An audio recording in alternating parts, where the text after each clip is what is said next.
At kaugnay po sa pinakahuling update, kaugnay po sa epekto ng Bagyong Christine, makakausap natin sa linya ng telepono si Dr. Edgar Posadas, tagapagsalita ng Office of Civil Defense. Magandang gabi po, Director. Si Dominic Albelor po ito ng PTV Ulat Bayan Weekend. Doc, Dominic, magandang gabi at magandang gabi po sa lahat ng nanonood at nakikinig sa inyong programa, sir. Director, ano na po ang latest na datos kaugnay po sa epekto ng Bagyong Christine? Ilan na po ba ang count natin sa mga namatay, nasugatan at nawawala at saang mga lugar po ito, Director? Tom, gusto ko lang liwanagin kasi nagmamigrate tayo ngayon dun sa ating bagong pagtatala. No? I-incorporate natin dun sa ating pagtatala yung mga reported cases. Meaning, ito yung mga casualties. When we say casualties kasi dito sa ating pagtatala, we mean yung mga namatay, yung injuries at saka missing, no? So ito yung mga reports that we get from our regional offices, our regional directors, at ito ay sa pag-uutos ni Yusek Nepomuceno para mas malawak yung ating pagdatala, no?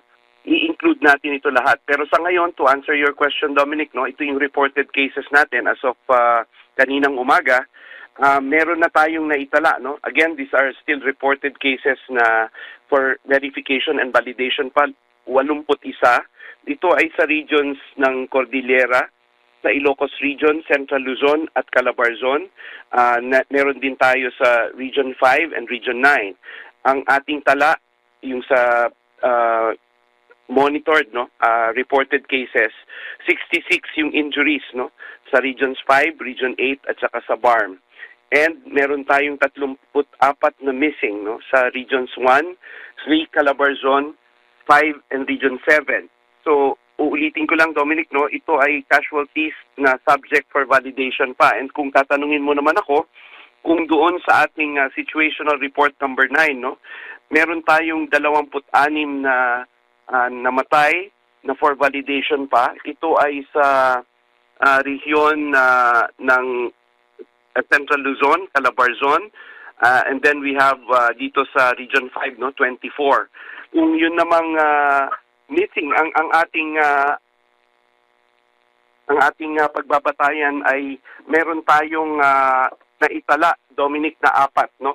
Pero yung sa ating validated na meron tayong isang patay at isang missing, pareho sila sa Calabar Zone, Dominic.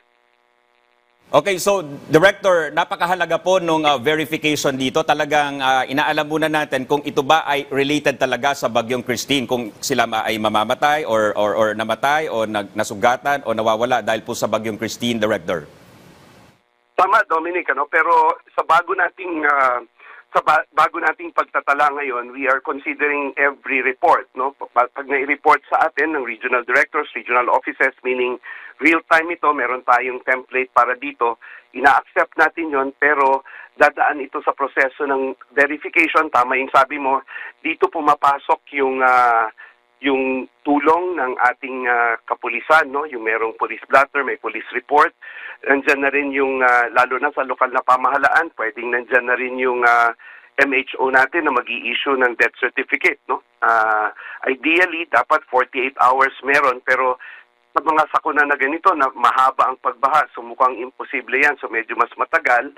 Tapos nandyan din yung local DRIMO, nandyan din yung MSWDO para ayusin, and then this data goes up to the region for yung pag-check lang, and then kapag okay na, iakyat na sa atin para sabihin na ito ay validated na or verified, but still for validation kasi may mga kulang pang documents, no?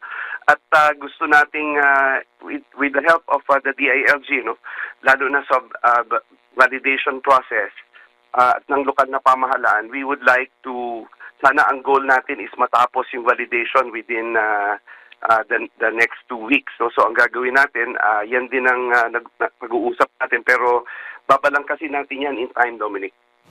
Okay, Director, umabot na po sa ilan yung bilang ng mga apektadong individual at pamilya at saang mga lugar po ito, Director?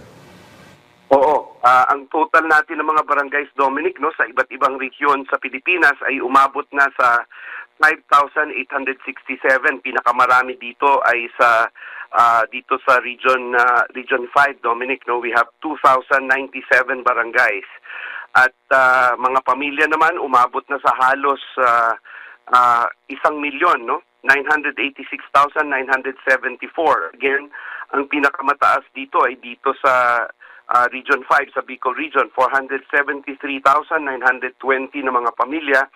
Yun namang mga individual na naapektuhan in all the regions, Doms, ito ay umabot na po sa medyo mataas po ito, 4.207 million.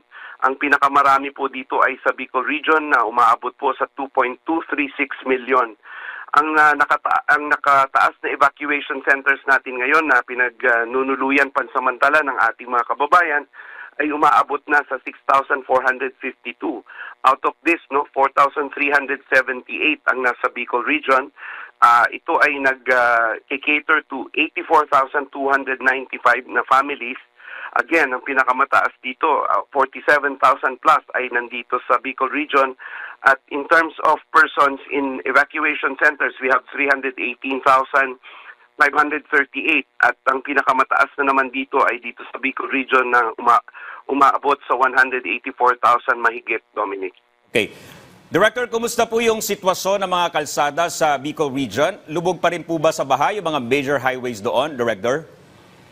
Kanina, kakagaling natin sa marathon ng pagpupulong, at nandun lahat yung ating mga katuwang, nandun ang DPWH, nandun ang Kapulisan, nandun ang Coast Guard, nandun ang Armed Forces of the Philippines, nandun ang OCD, nandun ang Pag-asa, DSWD, DILG, DOE, DepEd, at iba-iba pa na miyembro ng konseho.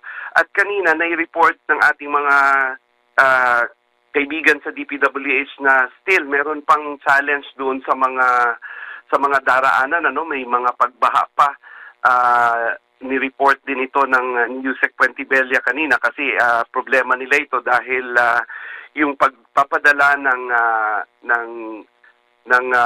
fuel, kasi ito yung isang pangangailangan na in-identify, Dominic, na talagang kailangan with the DOE, yung kung paano madadala yung mga trucks nila, malalaking trucks ito na sinisigurado natin dapat na they are secure at saka yung hindi sila mababalahaw sa daan, So we are also looking at, kasi nga medyo matagal pa itong pag-uulan, sa Secretary Teodoro mismo ang nakakita at yung ating regional director sa Region 5, na talagang medyo malawak pa yung may yung mga lugar na merong pagbaha. So they're looking at other avenues such as yung pagdadala ng mga kinakailangang tulong, tubig, pagkain, shelter repair kits, kitchen utensils, tarpaulins, gamot, at iba pang mga iniuutos din ng ating Pangulo na i-provide lahat dun sa ating mga kababayan, hindi lang sa Bicol but in other places where naapektuhan, kagaya ng Batangas, yung report mo kanina, sa Cavite, at dito rin sa Northern Luzon, Central Luzon. So ang isa pa nating tinitignan dito, Dominic, nakakalipad na yung mga C-130s natin at nagpapasalamat din tayo kasi nagpadala yung ating mga ilan sa ating ASEAN neighbors. We're very thankful to the government of Singapore and the government of Malaysia for providing us with yung logistics, transport logistics, yung kanilang mga aircrafts para makapagpadala tayo ng mas mabilis yung ating pagdadala ng tulong doon sa Bicol Region. At isa pa, yung sa pag-uutos din ng ating kalihim ng Tanggulang Pambansa na siya rin chair ng NDRIMC, Secretary Teodoro, of course, nandun din si Yusek Nepomuceno, ay maghanap ng ibang pamamaraan such as yung sea route, yung maghanap ang Navy at Coast Guard ng pwedeng pagdalahan dun sa mga goods by sea, para simula doon natin i-travel by land. So ang pag-uutos dito is really ma-provide una to really secure our mga kababayans who are still nandoon sa mga areas na lubog pa sa baha at mahirap marating, Ilang araw na sila doon. So that is our primary consideration. Madala sila sa safe place, sa safe evacuation centers, ma-examine sila, mabigyan sila ng tulong, no? Patuloy din yung mga hot meals ng DSWD, ng lokal na pamahalaan. At tulong-tulong, Dominic, yung sa rescue naman, nandyan yung mga kasundaluhan natin, kapulisan, yung Philippine Coast Guard, yung Bureau of Fire Protection, yung ating mga rescuers and volunteers, nagpapasalamat tayo sa kanila, yung ating mga reservists, yung mga private sector volunteers, no, na talagang nagbibigay ng tulong, plus yung ating mga regional offices, Dominic, ng Office of Civil Defense, na talagang tulong-tulong sa pagpapadala ng additional na mga non-food items kagaya ng family food packs coming from the Visayas, coming from Mindanao, no? At ito yung bayanihan at work, at nagpapasalamat tayo sa lahat who are involved, pero marami pa tayong dapat gawin, Dominic, kasi nandito pa ngayon, mukhang babalik pa itong si Christine, plus si Bagyong Leon ay posibleng pumasok dito sa Philippine Area of Responsibility between ngayong gabi at bukas, kaya nagbabantay din tayo. Ang ating NDRIM OC ay naka-red alert ngayon along with other 8 regional emergency operation center natin para matutukan natin itong mga pangangailangan ng ating mga kababayan, Dominic. Alright, maraming salamat po, Dr. Edgar Posadas, Director at Spokesperson ng Office of Civil Defense. Magandang gabi po,